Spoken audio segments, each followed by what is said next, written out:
Salve, salve galera, começando mais um vídeo do 3 pontos e a falta. E hoje a gente vai trazer aqui as mais recentes notícias do mercado, que agora a gente entra naquele momento que só tem rumor à vista, né, Filipão? O negócio tá complicado, E um deles, o mais interessante aqui, foram os comentários do Joel Embiid a respeito aí do momento do mercado do Philadelphia 76ers, sinalizando até, Filipão, que ele pode se despedir da franquia que o draftou. Vamos falar sobre isso? Vamos falar também sobre Bol no Suns. Vamos falar também sobre Pascal Siakam e Clint Capela e muito mais. Mas antes de tudo isso, Filipão, eu quero tirar esses primeiros minutos aqui, esse primeiro minuto aqui do vídeo, pra falar aqui diretamente com vocês que estão assistindo a gente, a nossa comunidade, e agradecer as visualizações, a audiência nos vídeos da Summer League. A gente sabe que esse momento agora, assim, da NBA, é aquele momento que nada muito concreto acontece. Os jogadores, muitos ainda estão de férias, alguns estão começando a fazer a pré-temporada, né, voltando a trabalhar, fazer o trabalho de recondicionamento físico, mas assim, os times só começam a treinar de fato daqui a vários meses. É um negócio que vai... Esse é o momento em que ninguém está prestando muita atenção na NBA e no esporte americano, né? A atenção se volta ali pro beisebol, daqui a pouco volta a NFL também, enfim. A gente sabe que é o período de vacas magras da NBA, então a gente agradece e pede aqui o joinha, o like, que é super importante, e pra quem tá chegando agora, pra assinar o canal, pra ajudar a gente a chegar aos 6.000 inscritos, que a gente quer chegar lá antes da próxima temporada começar de fato. Bom, então, agradecemos ao carinho nesses tempos de vídeos que a gente entende que não são assuntos tão legais, né, tão interessantes, mas a gente pede que... A gente pede não que vocês entendem, a gente agradecendo por vocês justamente entenderem o quanto esse momento é importante pra gente crescer, né, pra gente ter conteúdo. Claro que eu gostaria de estar lançando vídeo de análise, que vocês sabem que eu sou um nerd aqui, né, Brunão? Quebrando táticas, mas na ausência nós vamos tentar de tudo para lançar conteúdo para vocês. Então até abre o espaço aqui, quem quiser sugerir vídeos, temas, pautas, use o espaço aqui debaixo dos comentários, o espaço é de vocês, o 3 pontos e a falta é de vocês, mas tempos melhores virão, Bruno Silva. É isso. Então... E daqui a pouco também a gente vai ter outras coisas acontecendo, tem Copa do Mundo de basquete vindo aí, que vai ser uma oportunidade legal de ver os atletas da NBA em outro ambiente, né, jogando sob as regras da FIBA, que é um pouquinho diferente da NBA. Vai ser legal também de acompanhar, e depois, obviamente, também a gente vai ter tempo para fazer as análises de prévia dos times para a temporada, né? Quando a situação do mercado já estiver mais bem estabelecida, os free agents que faltam acharem as suas novos times para jogar, a gente vai trazer esse raio-x aí dos times para a temporada, assim que for oportuno. Mas vamos lá, Filipão. Philadelphia 76ers. Todo mundo sabe que o Sixers está naquele modo de ganhar agora, já vai fazer algumas temporadas já, né? A gente teve ali vários anos de tentativa e anos em que o Sixers ele quase chegou lá, né? Ali com o Ben Simmons, Jimmy Butler, o Embiid e mais recentemente com o James Harden, né? Nessa última temporada, que tá querendo sair. Fez ali, optou pelo último ano de contrato dele e pediu para ser trocado. Tem várias especulações de times para os quais ele poderia e até agora nada de concreto aconteceu. Ele é atleta do Philadelphia 76ers. Mas tem um cara, Filipão, que não tá muito feliz com essa situação toda, não, que é o cara que o Sixers menos gostaria de ver infeliz, né, que é o Joel Embiid. Ele foi pra um festival, num podcast chamado Uninterrupted, lá nos Estados Unidos, na última quinta-feira, semana passada, e aí ele falou o seguinte, abre aspas, eu só quero ganhar um campeonato, custe o que custar. Não sei onde isso vai acontecer, seja em Filadélfia ou em qualquer outro lugar. Mas quero ter uma chance de conseguir o meu desejo, é fazer o máximo que posso para ganhar um título. Ou seja, né, e depois ele ainda dá uma cutucada sobre reforços, né, ou seja, basicamente ele tá externando o que a gente já sabe que tá acontecendo no time há muito tempo, né. O Embiid quer um time forte que ajude ele a ganhar um título da NBA. É isso, ponto. Sim. E o Sixers não parece estar caminhando nesse sentido, né, Filipão? O que você acha que aconteceu que deu tanto errado de uma temporada pra outra? Porque parecia que tava bem, né? Parecia que tava no caminho certo. Que bagunça, cara. Que bagunça. Eu trouxe bem a notícia aí, pintando o cenário do que aconteceu. Acho que, obviamente, passa por essa insatisfação do James Harden. Eu acredito que se ele não tivesse dado as declarações e pedido a troca, o clima estaria bom, porque o time é um time competente e trocaram o técnico, trouxeram o Nick Nurse, né? Demitiram o Doc Rivers, trouxeram um treinador já campeão. Então, cara, era o que você falou, era um cenário muito promissor, mas aí o James Harden quis porque quis, por questões financeiras, né? Por não estar se sentindo reconhecido, pedir essa troca e isso azedou o caldo. Óbvio que depois dessas declarações do Embiid, a diretoria do Sixers saiu a público para dizer que foi só o Embiid trollando, como sempre, né? Mas todo mundo sabe, não, que quando um cara fala isso, ele tá literalmente se abrindo a possibilidade de eventualmente jogar em outro time. Ponto final. Principalmente porque, como eu falei há pouco, a estrela do time, né, e o seu maior companheiro, a outra estrela, né, e o seu atual companheiro tá publicamente insatisfeito e pediu para sair, e tá reiterando esse desejo de sair. E é por isso que eu acho, Bruno, que a situação em Philly pode estar pior do que a gente imagina, sim. Só para recapitular a saga do James Harden, ano passado, Bruno, ele aceitou ganhar por volta de 10 milhões de dólares a menos por ano para poder contratar o PJ Tucker e reforçar esse elenco de suporte, visando, obviamente, uma corrida mais profunda nos playoffs. Mas agora, por estar no último ano de contrato dele, ele está buscando um salário máximo. Ele quer um contrato maior, o que a diretoria do Sixers, Bruno, claramente não quer pagar, porque ele, vamos ser sinceros, convenhamos, não tá jogando para tal. Só que aí que Embiid entra em cena, né? Segundo o GM, o Daryl Morey, o Sixers não vai trocar o James Harden, Bruno, a menos que, abre aspas de novo, eles pelo menos se mantenham no calibre de estar 3-2 numa semifinal de conferência, como eles ficaram contra o Boston Celtics, né? E isso, Bruno, é claramente pedir demais, cara. Por quê? Porque não há tantos jogadores assim na liga disponíveis, né, que manteriam esse nível de competitividade do Sixers, muito menos que aumentaria esse nível, aumentaria esse sarrafo, né? A gente tá falando de uma troca James Harden por Paul George, né? Harden por Kawhi, eu tô mencionando esses dois caras porque Harden aparentemente... por Lillard. Sim, eu tô mencionando esses caras especificamente. Sim, porque o Clippers porque tá querendo ele, né? Sim. Ele tem aparentemente batido o pé e expressado o seu desejo de ir apenas para o Clippers, né? Mas, cara, é algo que eu não vejo acontecendo. Se isso de fato rolar e o Harden acabar ficando, Bruno, contra a vontade dele, essa seria a segunda vez que o Embiid teria que carregar seu time sozinho, caso ele, obviamente, se recuse a jogar com a camisa do Sixers de novo, igual aquela vez que ele carregou o Ben Simmons, né, por meio ano, até que ele fosse de fato trocado. E se isso acontece, Bruno, de novo, cara, o Embiid chegando a 30 anos o ano que vem, em março, cara, é muito plausível você entender que esse cara tá perdendo a paciência, sim, com o time, né? Seria catastrófico, sim, porque, vale lembrar, ele é o atual MVP da liga, cara. Sim. Né? É o cara que tem entregado em quadra, sim, mas não dá pra cravar nada, mas é inegável, Bruno, que a situação é delicada demais, cara. Esse dominó James Harden, pra mim também, pra todo mundo, passa a ganhar mais importância do que nunca, né? Mas, Bruno, pensando assim, como fã de NBA, o Embiid, como eu falei, é o atual MVP da liga. O Sixers já tentou de tudo para rodeá-lo com várias peças diferentes, cara. Você mencionou os nomes aí, você mencionou o Jimmy Butler, trouxeram o Tobias Harris, Al Horford jogou também, Ben Simmons. Cara, mas eles parecem ter uma trava que não conseguem passar da semifinal do leste. Eles não conseguem chegar sequer às finais, cara. Então, dependendo de como tiver o clima dentro da organização, eu acho que a diretoria deve estar pelo menos considerando, sim, apertar o reset.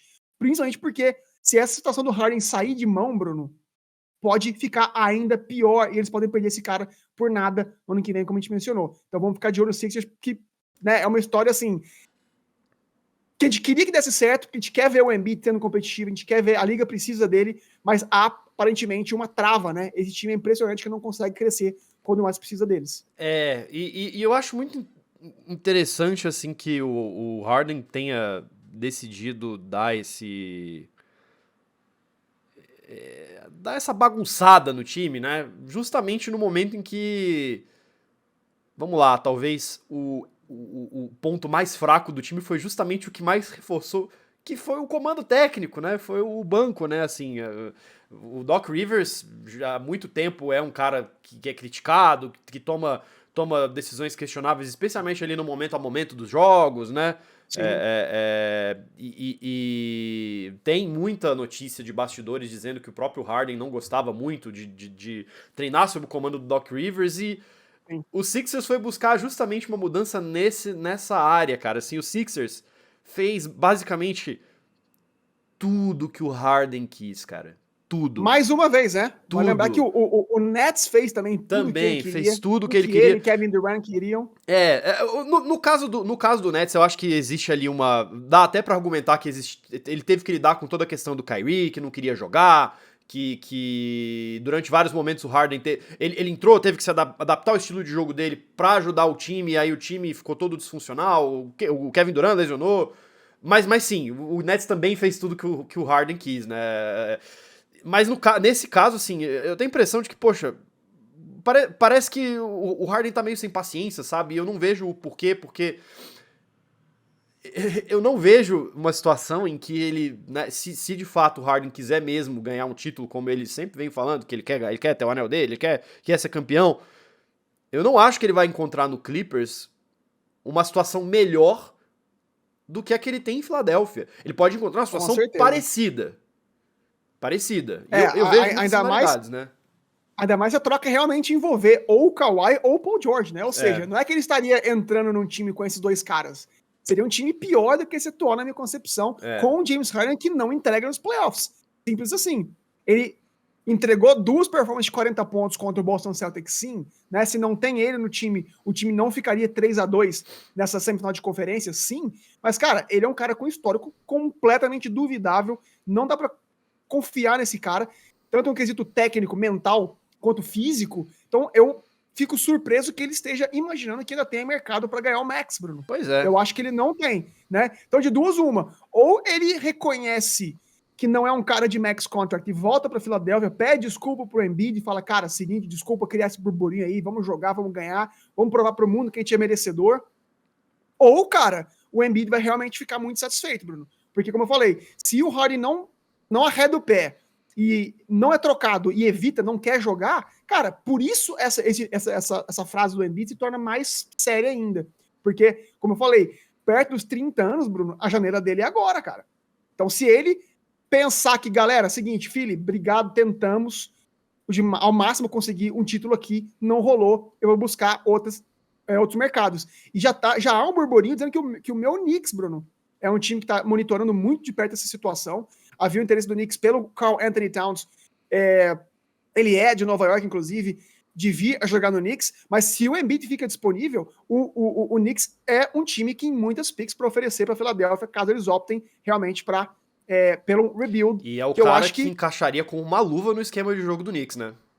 Exatamente, cara. É o grande que iria espaçar essa quadra para Jalen Brunson, né, e para os demais jogadores desse time do Knicks. Então, cara, é uma situação que a gente aqui do 3 Pontos de Falta, né, Bruno, tem muito cuidado para passar as informações, o que é verdade e o que não é. Essa é um fato, essa declaração dele, essa insatisfação, e por todos esses contextos que a gente mencionou, passa a ser, sim, uma possibilidade maior que nos últimos anos de ver Joel Embiid jogando para outro time. É isto, vamos ficar de olho, porque essa novela parece que está longe de acabar. Falando em reformulação, Filipão, vamos falar de um time que já se reformulou, né? Já fez o grosso da sua reformulação e agora tá só ajeitando as arestas ali, que é o Phoenix Suns, né? O Phoenix Suns fez uma mudança quase que completa do seu time, daquela formação que foi vice-campeã de 2021, praticamente agora só estão ainda no time o Devin Booker e o DeAndre Ayton. E um dos caras que fazia parte daquele quinteto ali, ou pelo menos era um cara que vinha do banco, era muito importante, agora acabou de sair, né? Que foi o Cameron Payne, né? Um dos últimos remanescentes daquele time de 2021. E, obviamente, não é na mesma posição, mas o Suns fez ali a contratação do Bol Bol, né? Cara que tava ali sobrando no Magic. E agora parece que fechou aí o time pra jogar ao redor do Big Three novo deles, que tem o Booker, tem o Kevin Durant e o Bradley Beal, que tá chegando agora. Não, sabe o que é o mais louco, cara? A gente fala tanto do Bol Bol, e ele já foi pra tanto time, né? Já rodou um pouquinho, ao longo da carreira dele, que parece que o cara é um veterano, né? Mas ele só tem 23 anos, cara. É muito louco isso, né? E eu nem preciso falar do potencial dele. Ele só jogou 53 jogos nos meus 3 anos dele no Nuggets, mas foi no Magic ano passado, quando ele finalmente teve a oportunidade de jogar mais minutagem, que ele teve o melhor ano da carreira dele. Teve média só de 9 pontos 6 rebotes e 1 bloco por jogo, mas ele teve esses números jogando apenas 21 minutos, então 55% de quadra. Agora, é importante lembrar que ele caiu demais de produção na segunda metade da temporada, perdeu espaço na rotação, justamente por não ser um defensor confiável. Ele pode ter esse tamanho todo que ele tem, mas ele não é um físico nem ágil e nem uma presença dominante o suficiente para, caso a ideia do Suns seja torná-lo um substituto para o Ayton, que também é um cara que a gente cobra muito mais intensidade na parte defensiva. Então, ou seja, é claro que o Suns está apostando que esse elenco recheado de estrelas e de arremessadores vai dar liberdade que o Bol precisa para florescer, mas é um fit minimamente curioso e eu tô, confesso, animado para ver como vai ser, Bruno. Porque se ele consegue calibrar a mão dele do perímetro e se transformar naquele stretch 5, complementar o que o Ayton oferece no QT titular, pode ser uma adição muito versátil para esse time, já muito interessante, que a gente tá louco para ver. Em contrapartida, o Phoenix Suns se desfez do Cameron Payne, como você mencionou, ao mandá-lo para o San Antonio Spurs numa manobra meramente financeira, né?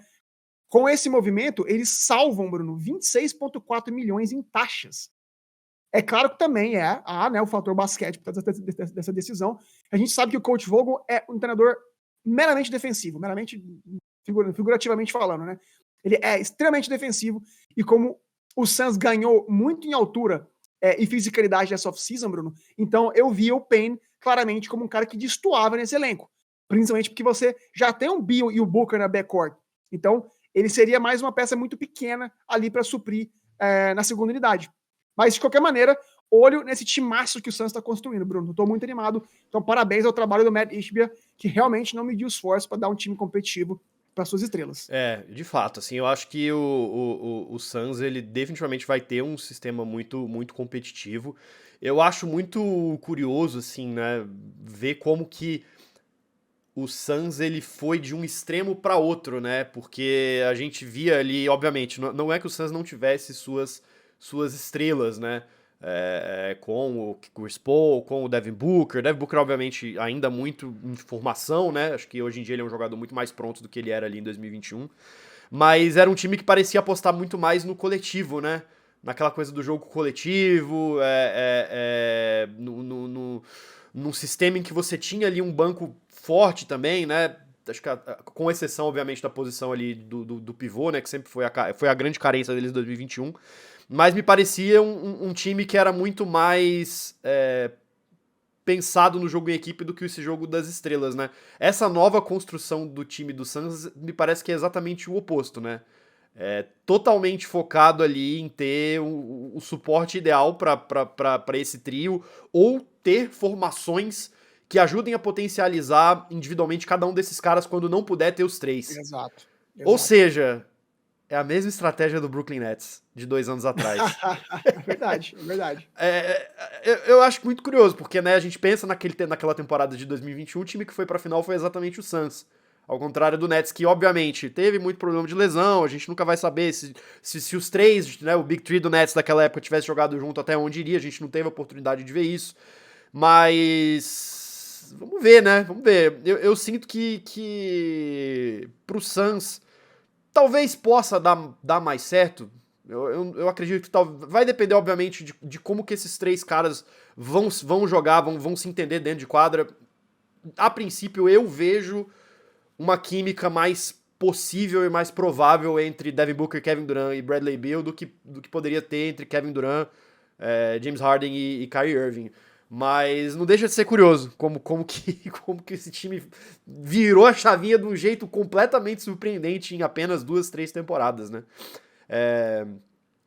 Mas a gente, obviamente, vai ficar de olho em tudo que der certo ou não aí desse time.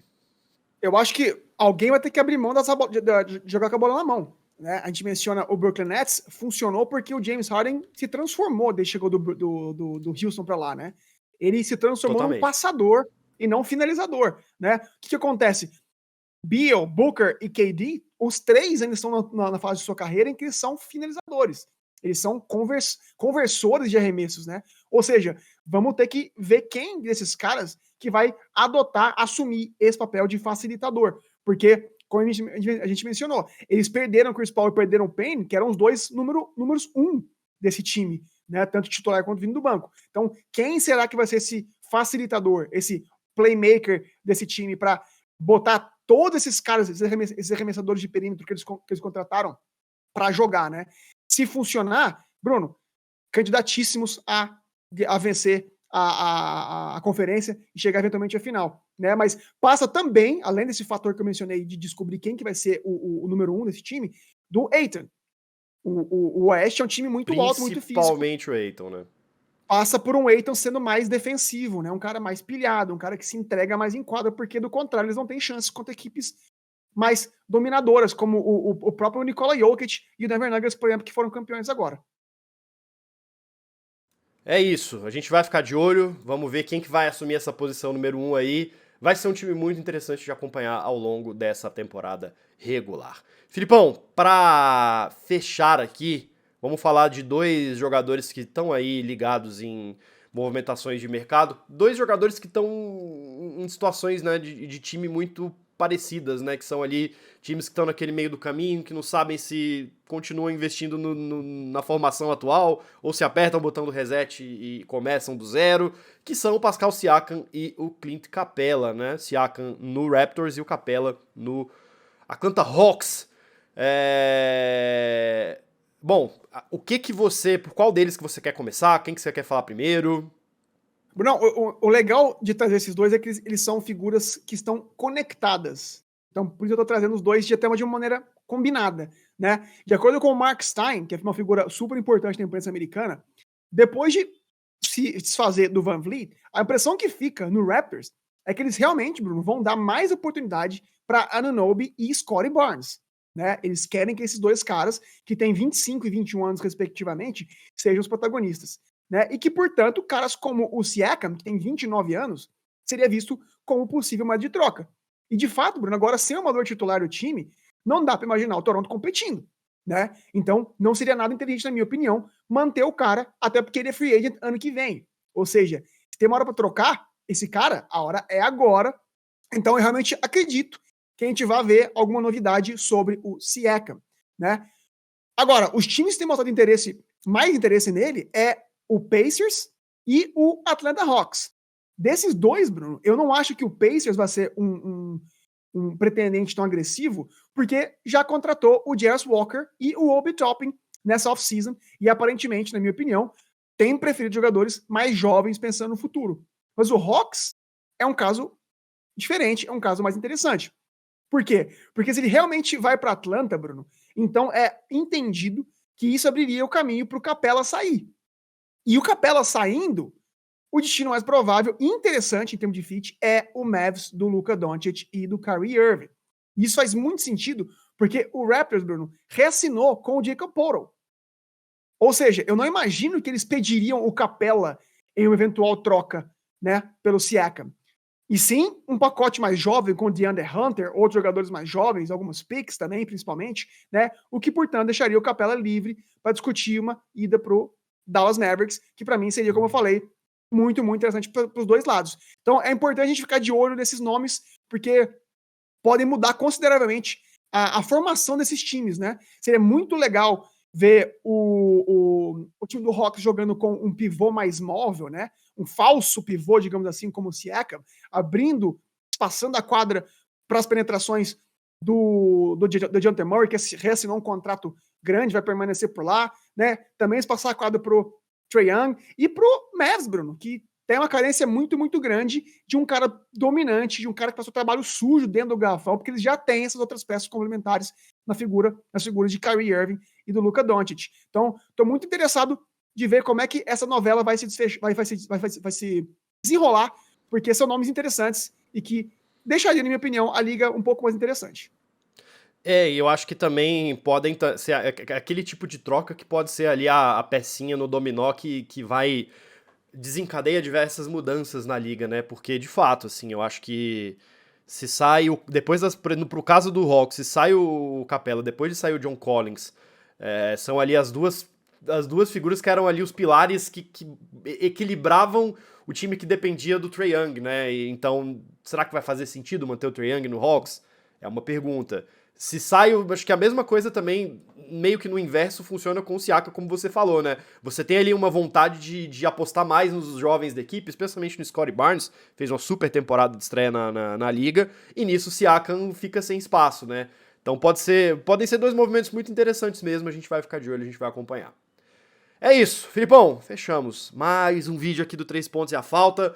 Vamos continuar de olho aí nos rumores, nas movimentações do mercado. Ainda tem ali alguns free agents que podem interessar bastante. A gente deve trazer um vídeo aqui para falar sobre eles nos próximos dias, né? Inclusive com um jogador que interessa ao Los Angeles Lakers ainda, né? Você achou que o Lakers já tinha fechado seu mercado aí no off-season? Isso pode ser que a gente tenha novidades nesse sentido. Então, já deixa aqui o like, não se esqueça de assinar o canal do 3 Pontos e a Falta e deixe seu comentário sobre o que você vê aqui o que você quer ver aqui no canal, né? Que tipo de pautas você quer que a gente faça aqui durante essa off-season. É isso. Filipão, grande abraço, tamo junto. Obrigado a você que assistiu a gente até aqui e a gente se vê no próximo vídeo. Valeu!